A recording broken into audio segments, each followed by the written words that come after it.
ఈ 100 రోజుల పరిపాలన కూడా చాలా అద్భుతంగా జరిగింది. ఈ 5 సంవత్సరాల్లో పోయిన 5 సంవత్సరాల్లో జగన్మోహన్ రెడ్డి చేయలేని పనులు కేవలం ఈ ప్రభుత్వం 100 రోజుల్లో చేసి చూపించిందని చెప్పానని బయట ప్రజలంతా కూడా ఆనందం పడతా ఉన్నారు.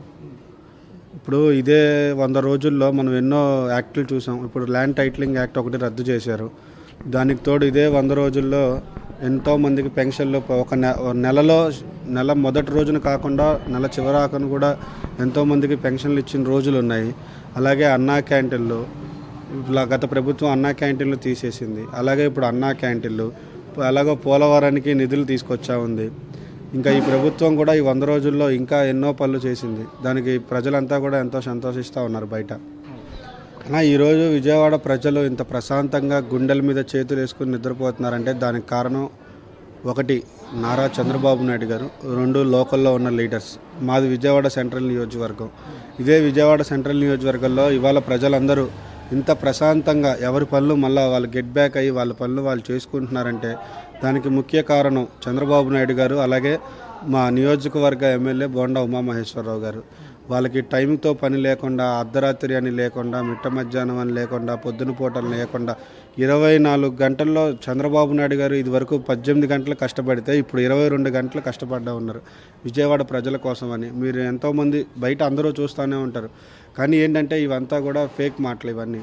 మనం ఇప్పుడు 100 మంది ఉంటాం. 100 మందిలో 80 మంది తెలుగుదేశం ఉన్న, 20 వైసీపీ వాళ్ళు ఉన్నా సరే ఆ 20 మంది వైసీపీ వాళ్ళు కూడా పేటీఎం బ్యాచ్లాగా ప్రవర్తించి బయటకు వచ్చి చంద్రబాబు నాయుడు గారు కానీ అలాగే ఎమ్మెల్యే బోండా ఉమామహేశ్వరరావు గారి గురించి కానీ ఎన్నో మాటలు అంటూ ఉన్నారు. దానికి మనం సమాధానం చెప్పనవసరం లేదు. సింపుల్గా ప్రజలే తెలుసుకుంటూ ఉన్నారు. ఇప్పుడు నిజంగా విజయవాడ ఇంత ప్రశాంతంగా ఉందంటే మా కారణం దానికి 100% నారా చంద్రబాబు నాయుడు గారు. ముందుగా ఈ ప్రభుత్వంలో యువత కోరుకునేది ఏంటంటే ఉద్యోగాలు. ఈ ప్రభుత్వం వచ్చిన 100 రోజుల్లో మెగా డిఎస్సిని విడుదల చేసి 17,000 ఉద్యోగాలు విడుదల చేశాయి. దానికి యువత ముందుగా ఈ ప్రభుత్వానికి ఎంతో కృతజ్ఞతలు తెలుపుకుంటూ ఉంది. అలాగే మన పోలవరానికి కానీ అమరావతికి కానీ మనం పొత్తు పెట్టుకున్నా సరే బీజేపీ పార్టీతో, హైయర్ అఫీషియల్స్తో అయినా సరే ఇంకా చంద్రబాబు నాయుడు గారు నిధుల కోసం అక్కడ గట్టిగా వర్క్ చేస్తూ ఉన్నారు. అలాగే పైనుంచి మోడీ గారి సపోర్ట్ కానీ, ఇటు సైడ్ నుంచి జనసేన అధినేత పవన్ కళ్యాణ్ గారి సపోర్ట్ కానీ ఎంతో వచ్చింది. అలాగే మచిలీపట్నంలో కూడా మనం బీసీపీఎల్ కంపెనీ ఒకటి చూసాము. అది కూడా 70,000 కోట్ల ప్రాజెక్ట్తో పాటు అది కూడా వస్తూ ఉంది. ఇంకా యువతకి ఇంతకంటే ఏం కావాలి? ముందుగా యువత ఈ ప్రభుత్వం వస్తే ఎంతో సేఫ్ జోన్లోకి ముందు వచ్చిందని చెప్పారని మేము అందరం భావిస్తూ ఉన్నాం. ప్రభుత్వంలో పోలీసు వ్యవస్థ ఎలా ఉందో మనం చూసామన్నా.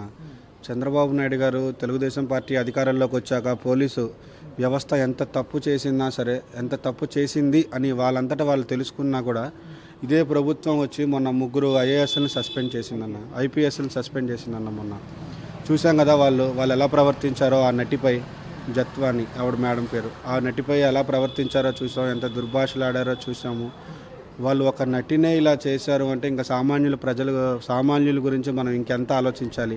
గత ప్రభుత్వం అసలు ప్రభుత్వం అంటే ఎలా ఉండాలి, నాయకులు అంటే ఎలా ఉండాలి, ఈ ప్రభుత్వాన్ని చూసి నేర్చుకోండి. ఇప్పుడు పోలీసు వ్యవస్థ అంతా కూడా ఎంతో స్ట్రిక్ట్గా వర్క్ చేస్తూ ఉంది.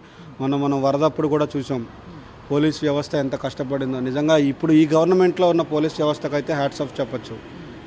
అలాగే మనం చంద్రబాబు నాయుడు గారు మొన్న వరద వచ్చినప్పుడు ఎంత కష్టపడ్డారు. అలాగే హెలికాప్టర్లో ఫుడ్లు అందించడం కానీ, డ్రోన్స్తో ఫుడ్లు అందించడం కానీ, అలాగే ఆయన అర్ధరాత్రి 2:30-3కి మీటింగులు పెట్టి, కలెక్టర్ ఆఫీస్లో మీటింగులు పెట్టి, అలాగే 2:30 కనీసం సింగనగర్ ఒక 10-15 సార్లు దాకా అయితే చంద్రబాబు నాయుడు గారు వచ్చి ఉంటారన్న. ఆ వయసులో ఆయన అంత కష్టపడుతూ ఉంటే ఆయన్ని అపోజిషన్ పార్టీ ఇన్ని మాట్లాడటం అనేది చాలా తప్పు. ఆయన్ని చూసి ఇంకా సిగ్గు నేర్చుకోవాలి. ఇది పరిపాలన అంటే ఇలా ఉండాలి అని చెప్పనని. అంతేగాని ఆయన్ని వ్యక్తిగతంగా విమర్శించి ఇదంతా చేయడం అనేది చాలా తప్పు అన్న. ఇదంతా కూడా